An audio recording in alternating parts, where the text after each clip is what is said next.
महाराज जी, जैसे आज वृंदावन की होली शुरू हो गई है और अगले 4 दिन तक होली चलेगी। महाराज जी, बहुत सारे युवतियां आपको सुनती हैं, तो ये आज आपके कोई संदेश सब भारतवासियों। हम तो सबसे यही प्रार्थना करेंगे कि होली महोत्सव प्रहलाद जी के द्वारा प्रकट किया गया है।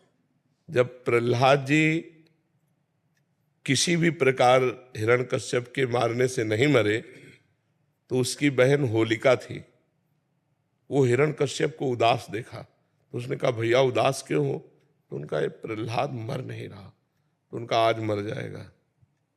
लकड़ी का बहुत सा ढेर लगाया जाए और उसमें लेकर हम प्रहलाद को बैठ जाएंगे तो हमें अग्नि से वरदान मिला है, एक पट, शीतल पट, जिसको हम मोड़ लेंगे तो हमारा रोम भी नहीं झुलसेगा और प्रहलाद मर जाएगा।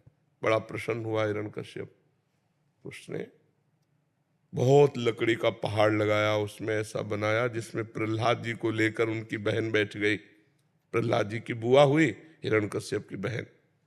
आग लगा दी गई तो भगवान की कृपा से ऐसी वायु चली कि शीतल पट प्रहलाद जी के ऊपर आ गया और वो जलकर राख हो गई।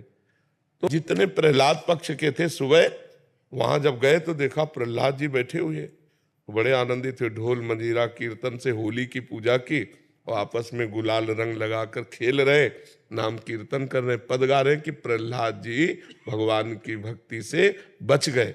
तो ये उत्सव मनाया जा रहा है। ये लोग जो शराब पीते हैं, गंदे हरकतें करते हैं, एक दूसरे के चेहरे पर कालिक पोतते हैं, नालियों में ये हिरण्यकश्यप पक्ष के हैं। अब वो भी तो उत्सव बनावे, कैसे बनावे? तो वो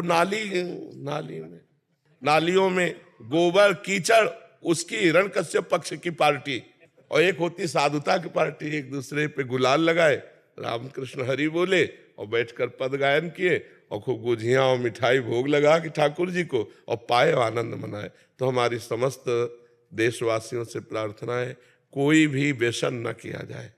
व्यसन उत्सव को खराब कर देता है, जैसे शराब है और भी हुक्का है, ड्रग्स है। कोई भी नशा मत करो।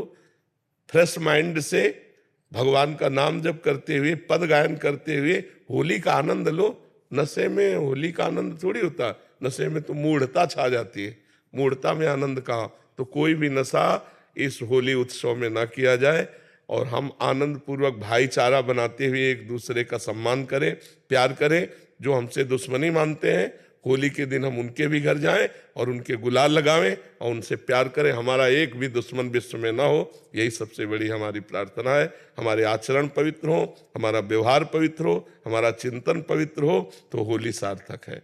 नहीं, कितने लोग नशा करके झगड़ा कर लेते हैं, कितने लोग अपनी हानि कर लेते हैं। अच्छा, आँख कितनी सूक्ष्म वस्तु है, उसकी आंख में अगर देखने में कमी आ जाए या चोट लग जाए, गुलाल तो गुलाल कीचड़ फेंकते हैं, कपड़ा फाड़ देते हैं। शराब पिए, उद्दंडता, ये सब ठीक नहीं। ऐसा होली उत्सव न मनाए जो सभ्यता के खिलाफ हो, समाज के खिलाफ हो, हमारे धर्म के खिलाफ हो, अध्यात्म के खिलाफ हो। ऐसा कोई कार्य न करें। सबसे पहली बात है कि शराब न पिए। जो शराब पीते हैं होली उत्सव में स्वाहा कर दें।